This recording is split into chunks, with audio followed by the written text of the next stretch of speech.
ചൂരക്കുട്ടൻ.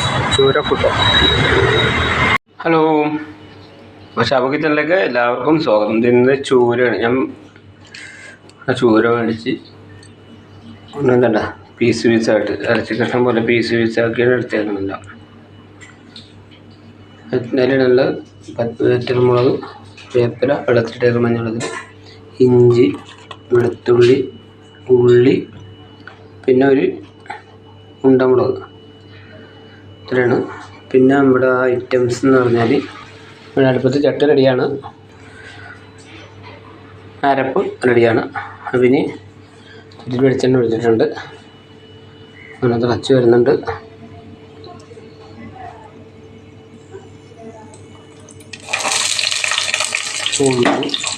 വെളുത്തുള്ളി, ഇഞ്ചി, ഒരു പച്ചമുളക് കേട്ടോ, ഉണ്ട പച്ചമുളകാണ്. ഉപ്പിട്ട് കൊടുത്തിട്ടുണ്ട്. ഒന്ന് വാടത്തെ തിരി കൂട്ടി വേണ്ട, കഴിഞ്ഞ് പുറത്തിട്ടാണ്. പിന്നെ വേറൊരു ഐറ്റം ഉണ്ട്, കുടംപുളിയാണ്. അത് വെള്ളത്തിലിട്ട് വെച്ചേക്കണം കേട്ടോ. ഓക്കെ, വേപ്പില ഇട്ടിട്ടുണ്ട്. വറ്റൽമുളക് 4 വറ്റൽമുളക് 2ആയിട്ട് കീറിയിട്ടിട്ടുണ്ട്. അതൊക്കെ അങ്ങനെ റെഡിയായി വെക്കുക. മുളക് പൊടി അധികം ഇടുന്നുണ്ട്. മുളക് നമ്മൾ ഇതിലിട്ടിട്ടുണ്ട്, കുറച്ചിട്ടാണ് മുളക്,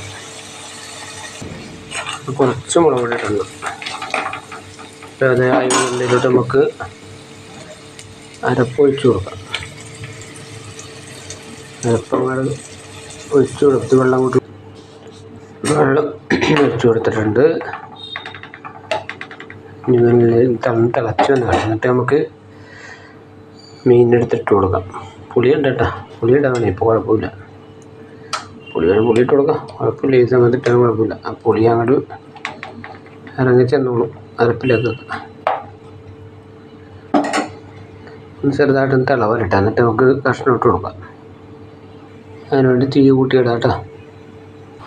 ചെറുതായിട്ട് തിളച്ച് വന്ന് നമുക്ക് ഇതിലോട്ട് മീൻ കഷ്ണം ഇട്ട് കൊടുക്കാം.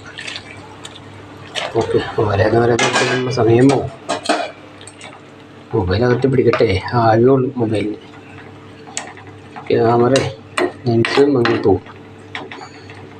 ഓക്കെ ഓക്കെ ഓക്കെ ഓക്കെ പിന്നെ ഇവിടെ ഇരുന്ന് ഇത്തിരി നേരം തീ അങ്ങോട്ട് കൂട്ടിയിട്ട് കൊടുക്കാം. അങ്ങോട്ട് ആകട്ടെ. എല്ലാം തിളച്ചോളാം. ഉപ്പൊക്കെ ആവശ്യത്തിനുണ്ടെന്ന് തോന്നട്ടെ.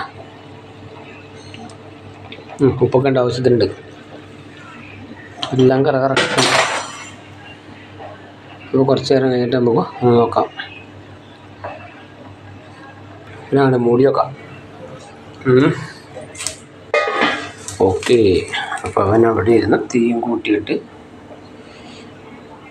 വേഗത്തെ അവിടെ ഇരുന്നു. അപ്പോൾ നമുക്ക് എവിടം വരെ നോക്കാം. കുടംപുളി ഇട്ട് തേങ്ങ അരച്ച് വെച്ച ചൂരക്കറി രണ്ടടാ. അടിപൊളിയായിട്ടുണ്ട് കേട്ടോ. ഇതിനോട് പറ്റാനുണ്ട്, അതിന് ഇത്തിരി നേരം അങ്ങോട്ട് ആവും. കുറച്ച് നേരം വെച്ചാൽ മതി. ഇപ്പം ഇതാണ് നമ്മുടെ കുടംപുളി ഇട്ട് തേങ്ങ അരച്ച് വെച്ച ചൂരക്കറി. അപ്പോൾ എല്ലാവരും ഇതുപോലെ തന്നെ വെച്ച് നോക്കുക, അഭിപ്രായം അറിയിക്കുക, ഷെയർ ചെയ്യുക. അപ്പോൾ അടുത്ത വീഡിയോയുമായി വരുന്നത് വരെ ബൈ ബൈ.